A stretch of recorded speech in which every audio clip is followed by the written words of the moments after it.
네 엄마는 국민학교 나왔어? 정말 수준 떨어지네. 당장 파혼해. 상견례 자리에서 예비 시어머니가 며느리 될 여자의 어머니에게 던진 말이었습니다. 고급 한정식집 한복판에서 학력을 들먹이며 사람의 가치를 깎아내렸죠. 하지만 그 예비 시모는 몰랐습니다. 자신이 지금 조롱하고 있는 그 여자의 핸드백 안에 자기 남편 회사의 운명을 통째로 뒤집을 수 있는 무언가가 들어 있었다는 걸요. 지금부터 이 사연 시작합니다. 사연 시작 전에 구독 버튼을 눌러주시고 어디서 듣고 계신지 댓글에 남겨주시면 행운 가득한 기운을 전달해 드립니다. 서울 강남의 한 고급 한정식집이었습니다. 개인 룸 안에는 6명이 앉을 수 있는 넓은 좌식 테이블이 깔려 있었고 창밖으로 가을 햇살이 부드럽게 스며들고 있었죠. 오늘 이 자리는 한서연과 강태호 두 사람의 상견례 자리였습니다. 서연과 어머니 박정희는 약속 시간보다 30분 일찍 도착해 자리를 잡았어요. 정희는 연한 베이지색 블라우스에 검은 치마를 입고 있었는데 화장기 없는 얼굴에 소박한 차림이었습니다. 누가 봐도 평범한 중년 여성이었죠. 서연이 어머니의 옷매무새를 다듬어드리며 말했습니다. 엄마 긴장하지 마. 태호가 정말 좋은 사람이야. 정희는 딸의 손을 가만히 잡으며 미소를 지었어요. 그 미소 안에는 딸의 행복을 바라는 마음과 함께 알 수 없는 복잡한 감정이 섞여 있었습니다. 하지만 서연은 그걸 눈치채지 못했죠. 잠시 후 문이 열렸습니다. 강태호가 먼저 들어왔고 그 뒤를 아버지 강도영과 어머니 최영자가 따랐습니다. 태호는 환하게 웃으며 서연에게 다가왔지만 영자의 표정은 달랐어요. 룸 안에 들어서자마자 정희의 모습을 위아래로 훑어보더니 입꼬리가 미세하게 내려갔습니다. 인사가 오간 뒤 자리에 앉았습니다. 도연이 어색한 분위기를 풀어보려 날씨 이야기를 꺼냈지만 영자는 관심이 없었어요. 음식이 나오기도 전에 영자가 정희를 향해 입을 열었습니다. 어머님은 학교를 어디 나오셨어요? 뜬금없는 질문이었습니다. 첫 만남에서 음식 한 젓가락 뜨기도 전에 학력을 묻다니요. 서연의 표정이 살짝 굳었지만 정희는 담담하게 웃으며 대답했어요. 배운 게 짧아서요. 부끄럽습니다. 그 순간 영자의 눈빛이 달라졌습니다. 마치 먹잇감을 발견한 것처럼 눈이 반짝였죠. 영자는 고개를 갸웃하더니 목소리를 한 톤 높였습니다. 아니 요즘 세상에 대학을 안 나온 사람이 있어. 식당 안 공기가 순식간에 차가워졌습니다. 도연이 영자의 팔을 슬쩍 잡았지만 영자는 뿌리쳤어요. 서연이 참다 못해 입을 열었습니다. 어머니, 그건 좀 실례가 아닐까요? 태호가 서연의 손을 테이블 아래에서 꼭 잡으며 속삭였죠. 엄마가 원래 그래. 좀만 참아줘. 하지만 영자는 멈추지 않았습니다. 오히려 서연의 반박이 기분을 더 거슬리게 만든 것 같았어요. 영자가 정희를 똑바로 쳐다보며 또박또박 말했습니다. 내 엄마는 국민학교 나왔어. 그 말이 개인 룸 안에 울려 퍼졌습니다. 서연의 얼굴이 붉게 달아올랐고 태호는 고개를 떨궜어요. 도연만이 난처한 표정으로 영자를 말리려 했지만 영자는 손바닥을 들어 제지했습니다. 정희는 아무 말 없이 테이블 위에 물컵을 천천히 들어 한 모금 마셨어요. 그 손끝이 미세하게 떨리고 있었지만 표정만큼은 여전히 고요했습니다. 영자가 등을 기대며 한숨을 내쉬었습니다. 국민학교밖에 안 나온 분이 우리 집안 사돈이라니. 체면이 안 서잖아. 서연이 벌떡 자리에서 일어나려는 순간이었습니다. 정희가 딸의 손목을 부드럽게 잡았어요. 그리고 짧게 하지만 단호하게 한마디를 했죠. 앉아. 서연이 어머니의 눈을 바라봤습니다. 평소와 다른 무언가가 그 눈 안에 있었어요. 분노도 아니고 슬픔도 아닌 차분한 확신 같은 것이었습니다. 서연은 자신도 모르게 다시 자리에 앉았죠. 정희가 가방에서 조용히 휴대폰을 꺼냈습니다. 그리고 누군가에게 전화를 걸기 시작했어요. 영자는 콧방귀를 끼며 태호에게 뭐라 속삭였고 도연은 식은땀을 훔치고 있었습니다. 아무도 몰랐습니다. 이 전화 한 통이 이 자리에 있는 모든 사람의 인생을 완전히 뒤바꿀 거라는 사실을요. 이야기는 2달 전으로 거슬러 올라갑니다. 한서연이 강태호를 처음 만난 건 법원 근처의 작은 커피숍이었어요. 서연은 대형 로펌에서 일하는 3년차 변호사였고, 태호는 아버지 회사인 강도건설 경영기획팀에서 일하고 있었죠. 둘의 만남은 소개팅이었습니다. 공통 지인의 소개로 만났는데 태호는 첫 만남부터 서연에게 호감을 보였어요. 말수가 적고 조용한 편이었지만 서연의 이야기에 진심으로 귀를 기울이는 사람이었거든요. 서연도 그런 태호의 진솔함이 좋았습니다. 2달간 데이트를 하면서 서연은 태호에게 자신의 가정 이야기를 솔직하게 털어놨어요. 아버지가 일찍 떠났다는 것, 어머니 혼자 자신을 키웠다는 것, 어머니가 소박하게 살고 계신다는 것까지요. 태호는 그 이야기를 듣고도 전혀 개의치 않았습니다. 가족 구성이 뭐가 중요해? 서연 씨가 중요한 거지. 태호의 그 한마디에 서연은 마음을 굳혔죠. 이 사람이라면 어머니도 편안하게 만나실 수 있을 거라고 생각했습니다. 문제는 태호의 어머니 최영자였어요.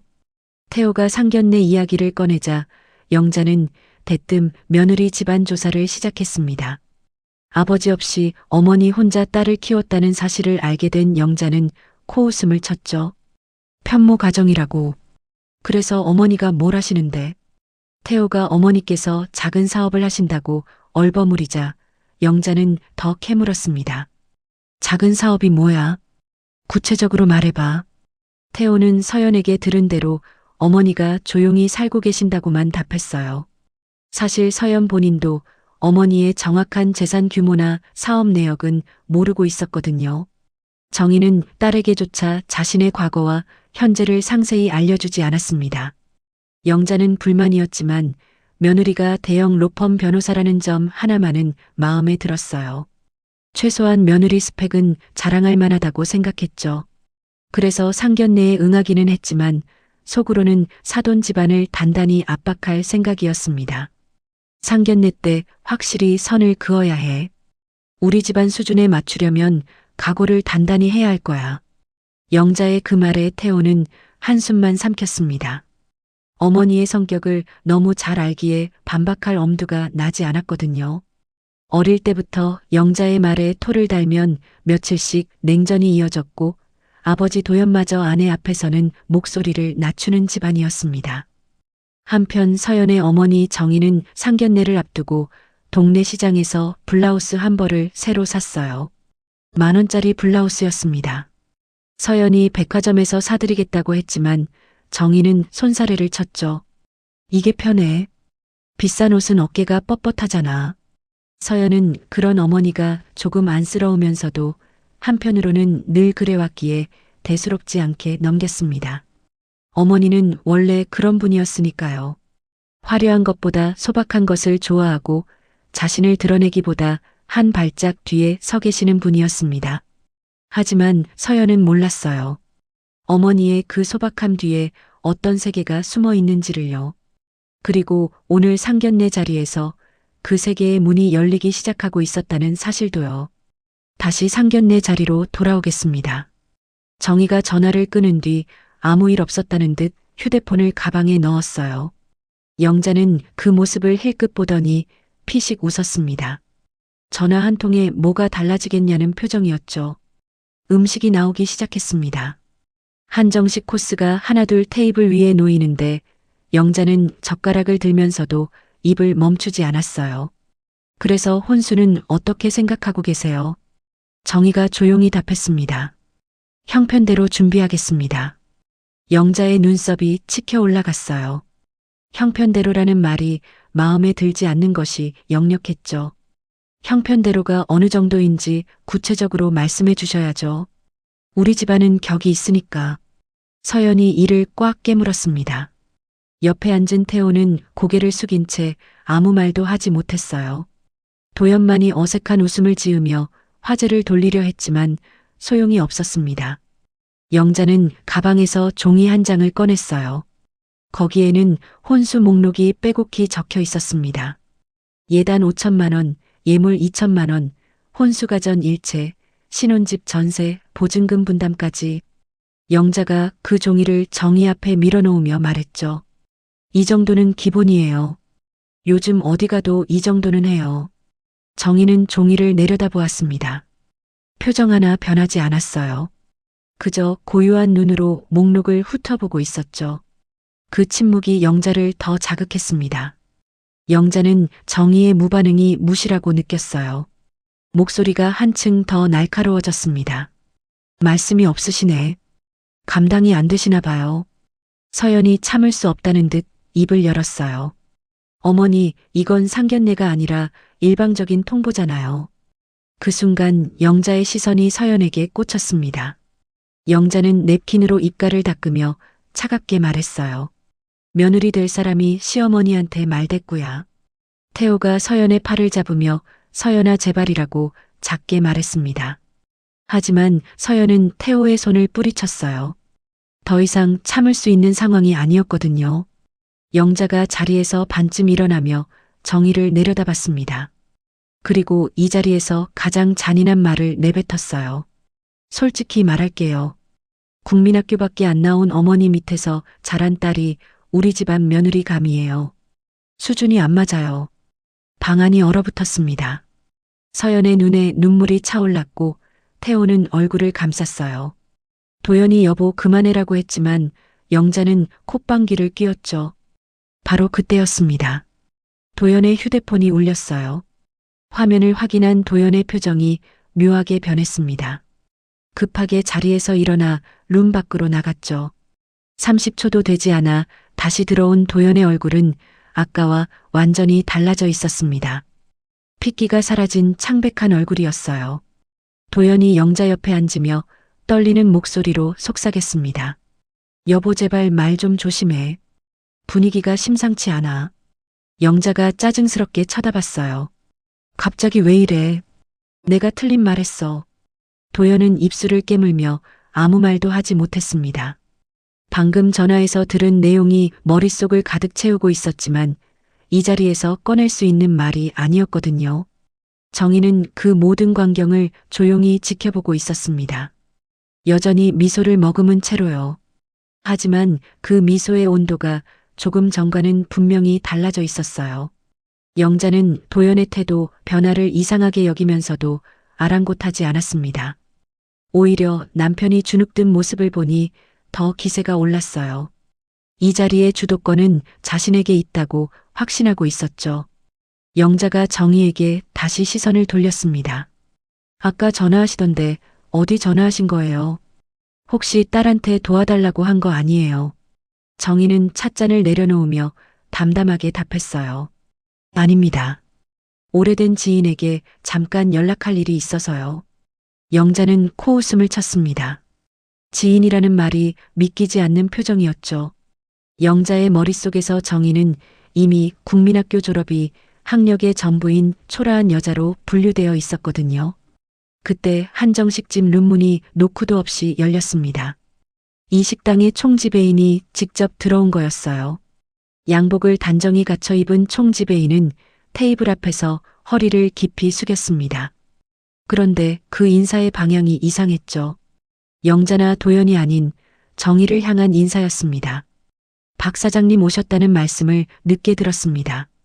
불편하신 점은 없으신지요? 방 안의 공기가 달라졌어요.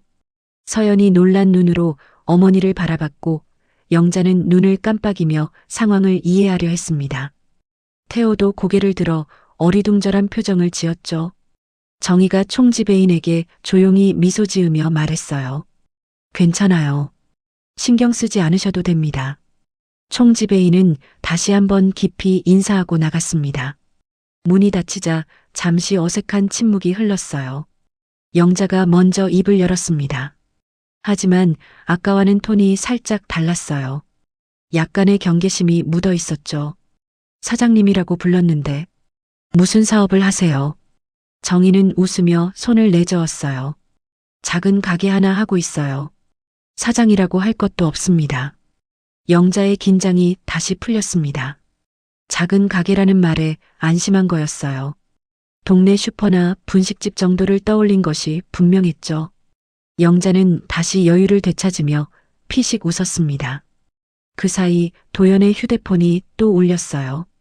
이번에는 문자였습니다. 화면을 본 도연의 손이 미세하게 떨렸어요. 입술이 바짝 말라 있었고 이마에는 식은땀이 맺혀 있었습니다. 도연이 테이블 아래에서 영자의 무릎을 꾹 눌렀지만 영자는 성가시다는 듯 도연의 손을 치워버렸어요. 영자는 자신의 남편에게 무슨 일이 일어나고 있는지 전혀 모르고 있었습니다. 아니, 알려고 하지 않았어요. 지금 이 자리에서 중요한 건 사돈 집안의 수준을 확인하고 자신의 기준을 관철시키는 것뿐이었거든요. 영자가 다시 입을 열려는 찰나 룸 밖에서 웅성거리는 소리가 들려왔습니다. 식당 직원들이 분주하게 움직이는 발소리가 섞여 있었어요. 서연이 무슨 일인지 궁금한 듯 문 쪽을 바라봤지만 정희는 차 한 모금을 마시며 아무렇지 않은 표정이었습니다. 무언가가 다가오고 있었어요. 영자만이 그것을 느끼지 못하고 있었습니다. 영자는 바깥의 소란을 무시하고 자신의 페이스를 이어갔습니다. 이제 본격적으로 결혼 조건을 못 박을 차례라고 생각한 거였어요. 자, 이제 중요한 얘기를 하죠. 우리 태호가 장남이에요. 장남 며느리가 되려면 기본은 갖춰야 해요. 영자가 아까 내밀었던 혼수 목록 종이를 다시 정희 앞으로 밀었습니다. 정희는 종이를 바라보기만 할 뿐 손을 대지 않았어요. 예단 5천만 원은 기본이고 예물은 2천만 원 이상. 신혼집 전세금은 반반이에요. 우리가 3억을 낼 테니 사돈 쪽에서도 3억은 내셔야죠. 서연의 표정이 일그러졌습니다. 3억이라는 금액이 어머니에게 부담이 될 거라는 생각에 가슴이 답답해졌거든요. 하지만 정희는 여전히 무표정에 가까운 얼굴이었어요. 마치 다른 세상의 이야기를 듣고 있는 것처럼요. 영자가 정희의 무반응에 짜증이 올라왔습니다. 목소리가 더 높아졌어요. 대답을 하셔야 할 거 아니에요. 감당이 되시는 거예요? 안 되시는 거예요? 정희가 천천히 입을 열었습니다. 말씀은 잘 들었습니다. 단 한 줄이었어요. 그 짧은 대답이 영자의 신경을 더 긁었습니다. 영자는 정희의 태도가 무성의하다고 판단했죠. 잘 들었다는 게 하겠다는 거예요? 못 하겠다는 거예요? 그때 도연이 더 이상 참지 못하고 끼어들었습니다. 목소리가 떨리고 있었어요. 여보, 제발 좀 그만하자. 오늘은 여기까지만 하고 나중에 다시 이야기하자. 영자가 도연을 노려봤습니다. 당신은 왜 자꾸 그래? 아까부터 뭐가 그렇게 불안해? 도연은 입을 다물었어요. 이마의 식은땀이 턱 아래까지 흘러내리고 있었지만 이 자리에서 진실을 말할 수는 없었습니다. 영자가 정희에게 시선을 돌리며 최후 통첩 같은 말을 내뱉었어요. 솔직히 말하면 국민학교 나온 어머니의 아버지도 없는 집안. 이건 우리 쪽에서 큰 양보를 하는 거예요. 그러니까 최소한 성의는 보여주셔야죠. 서연이 주먹을 꽉 쥐었습니다. 눈가에 맺힌 눈물이 뺨을 타고 흘러내렸어요. 어머니가 평생 혼자 자신을 키우며 고생하신 것을 누구보다 잘 아는데 그 어머니를 학력 하나로 깔아뭉개는 이 상황이 견딜 수 없었거든요. 바로 그 순간이었습니다. 룸 밖에서 발걸음 소리가 다가왔어요. 한두 명이 아니었습니다. 여러 사람이 일제히 걸어오는 묵직한 발소리였죠. 문이 열렸습니다. 정장 차림의 남성 3명이 룸 안으로 들어섰어요. 모두 검은색 정장에 단정한 머리, 한 손에는 서류 가방을 들고 있었습니다. 그들은 영자도 도연도 태호도 거들떠보지 않았어요. 곧장 정희 옆에 도열했습니다. 가장 앞에 선 남성이 정희에게 허리를 깊이 숙이며 말했죠. 대표님 부르셨습니까? 룸 안이 순식간에 조용해졌습니다. 영자의 입이 반쯤 벌어졌고 태호는 눈이 휘둥그레졌어요. 서연마저 어머니를 믿을 수 없다는 눈으로 바라보고 있었습니다. 정희만이 담담했어요. 찻잔을 내려놓고 천천히 고개를 들었습니다. 그리고 처음으로 이 상견례 자리에서 처음으로 영자를 정면으로 마주봤어요. 정희의 눈에서 미소가 사라져 있었습니다. 정장 차림의 남성 3명이 정희 옆에 나란히 서 있었습니다. 영자는 멈칫했지만 아직 상황을 파악하지 못하고 있었어요. 어쩌면 파악하고 싶지 않았는지도 모릅니다. 영자가 떨리는 목소리로 물었어요. 이 사람들은 누구예요? 정희는 대답하지 않았습니다.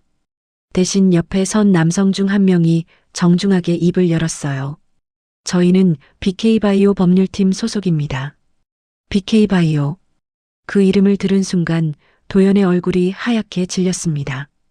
의자에 앉아있던 도연이 몸을 앞으로 숙이며 이마를 감쌌어요. 반면 영자는 BK바이오가 뭐하는 회사인지 전혀 몰랐죠. 바이오 벤처 같은 건 영자의 관심 밖이었으니까요. 정희가 처음으로 자리에서 일어섰습니다. 수수한 베이지색 블라우스 차림이었지만 서 있는 자세에서 풍기는 분위기가 완전히 달라져 있었어요. 소박한 중년 여성이 아니라 수십 년간 사람 위에서 조직을 이끌어온 사람의 기세가 배어 나왔습니다. 학력을 물으셨죠. 정희의 목소리는 낮고 차분했지만 그 안에 담긴 무게감은 방 안전체를 눌렀어요. 영자가 무의식적으로 등을 의자에 밀착시켰습니다. 제 학력을 정확히 알려드리겠습니다. 초등학교는 서울에서 졸업했고요. 중학교와 고등학교는 미국에서 나왔어요. 대학은 UCLA 경영학과, 석사는 워튼스쿨 MBA입니다. 방안이 완전히 얼어붙었어요. 워튼스쿨이라는 단어에 서연이 숨을 들이켰고 태호는 입을 다물지 못했습니다.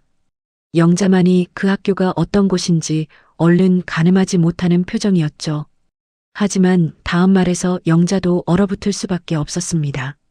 그리고 지금 제 옆에 서 있는 법률팀이 소속된 BK바이오는 제가 설립한 회사입니다.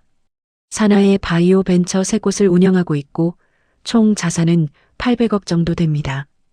800억.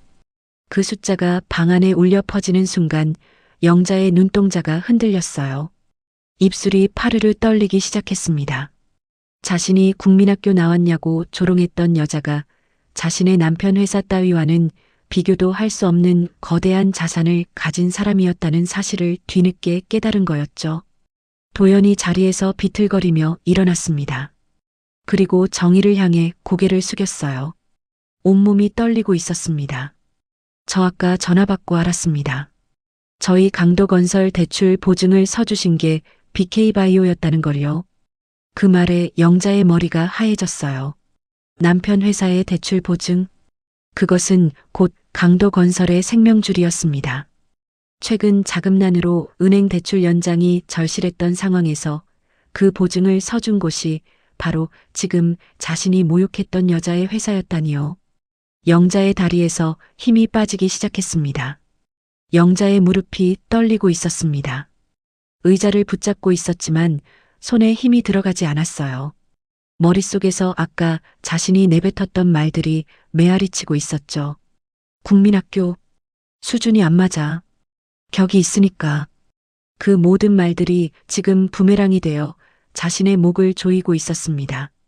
정희가 테이블 위에 놓인 혼수 목록 종이를 집어들었어요. 천천히 훑어보더니 조용히 내려놓았습니다. 예단 5천만 원, 예물 2천만 원, 전세 보증금 3억. 이게 사돈께서 말씀하신 격이었죠. 영자는 대답하지 못했어요. 아까까지 당당하게 내밀었던 그 종이가 지금은 자신을 옥죄는 증거물처럼 느껴졌거든요. 정희가 이어서 말했습니다. 저는 이 금액이 부담이 되어서 가만히 있었던 게 아니에요. 제 딸의 결혼이 돈으로 재단되는 게 싫었을 뿐입니다. 서연이 어머니를 바라봤어요. 눈물이 볼을 타고 흘러내렸지만 이번에는 분노의 눈물이 아니었습니다. 평생 소박하게만 살아온 줄 알았던 어머니, 시장에서 10,000원짜리 블라우스를 사입던 어머니, 자신에게 한 번도 재산 이야기를 하지 않았던 어머니, 그 모든 겸손 뒤에 이런 세계가 있었다는 사실이 서연의 가슴을 뒤흔들었죠. 정희가 서연에게 시선을 돌렸어요. 서연아, 엄마가 미안해. 더 일찍 말했어야 했는데. 서연이 고개를 저으며 어머니의 손을 꽉 잡았습니다. 말이 나오지 않았어요. 그저 어머니의 손을 놓지 않는 것만으로 모든 감정을 전하고 있었죠. 정희가 다시 영자를 바라봤습니다. 영자는 이미 의자에서 미끄러지듯 바닥에 주저앉아 있었어요. 두 손을 모으고 있었지만 눈도 마주치지 못하고 있었습니다. 한 가지 더 말씀드릴게요. 정희의 목소리에 방 안의 모든 시선이 집중됐어요.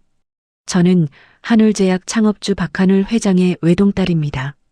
젊은 시절 집을 나와 혼자 살았지만 아버지와의 관계는 여전히 유지하고 있어요. 한울제약의 경영에는 관여하지 않지만 지분은 보유하고 있습니다.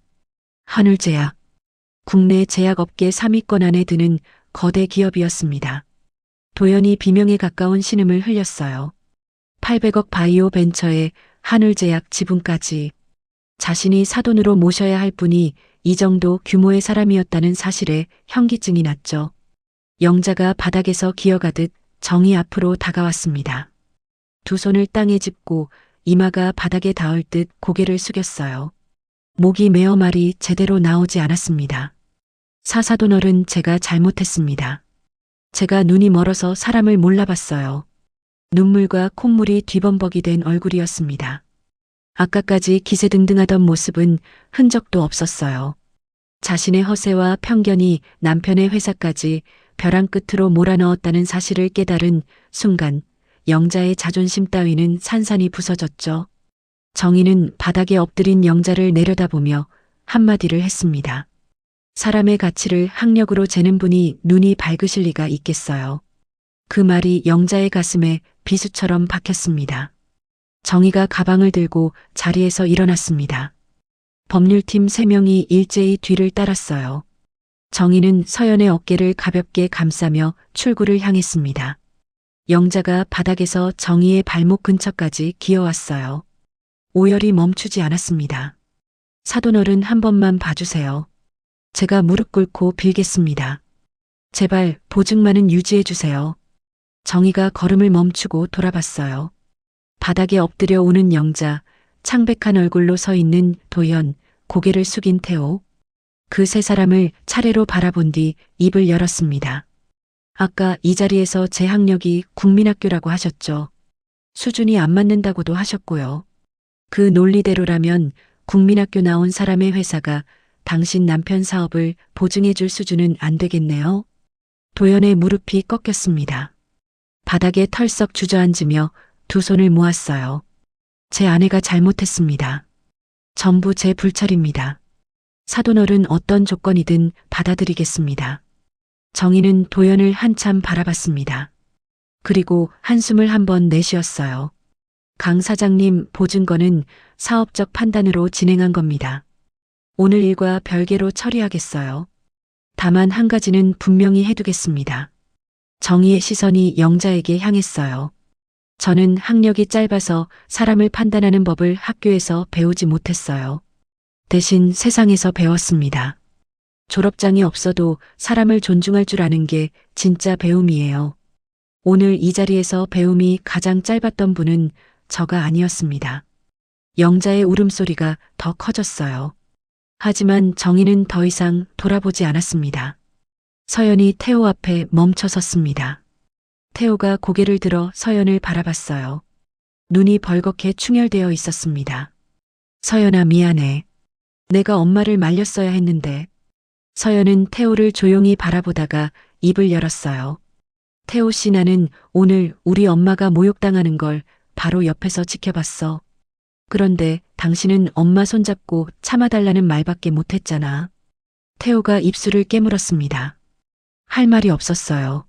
서연의 말이 틀리지 않았으니까요. 이 결혼은 다시 생각해 볼게. 당신이 나쁜 사람은 아닌 걸 알아. 하지만 자기 사람을 지키지 못하는 사람과 평생을 살 자신이 없어. 서연은 태호에게 마지막으로 가볍게 고개를 숙인 뒤 어머니와 함께 룸을 나섰습니다. 한정식 집 복도를 걸어나가는 정희와 서연의 뒷모습은 흔들림 없이 곧았어요. 룸 안에 남겨진 세 사람. 영자는 바닥에 주저앉은 채 흐느끼고 있었고 도연은 허공을 바라보며 멍하니 앉아 있었습니다. 태호만이 두 주먹을 꽉 쥐고 이를 악물고 있었어요. 무언가를 결심한 듯한 표정이었지만 이미 모든 것이 늦어버린 뒤였죠. 이후 강도건설의 대출 보증은 유지되었습니다. 정희가 약속을 지킨 거였어요. 하지만 영자의 상견례 갑질 이야기는 강남 사모님 모임을 통해 빠르게 퍼져나갔습니다. 800억 자산가에게 국민학교 나왔냐고 면박을 줬다는 소문은 영자의 체면을 완전히 무너뜨렸죠. 사람들이 영자를 피하기 시작했고 영자는 어디를 가도 수군거림을 견뎌야 했어요. 정희와 서연은 일상으로 돌아갔습니다. 정희는 여전히 시장에서 블라우스를 사입었고 서연은 로펌에서 묵묵히 일했어요. 달라진 게 있다면 서연이 매주 일요일마다 어머니 집에 들러 함께 저녁을 먹기 시작했다는 것이었습니다. 사람의 가치는 졸업장이 정하는 게 아닙니다. 겉모습으로 사람을 깔아뭉개던 그 입이 결국 자기 자신을 가장 깊은 구렁텅이에 빠뜨린 셈이었어요. 세상에서 가장 비싼 수업료를 치르고서야 영자는 깨달았을 겁니다. 사람 앞에서 겸손하지 못한 대가가 얼마나 큰지를요. 여러분의 소원이 이루어지길 바랍니다. 행운 가득한 하루 되시길 바랍니다.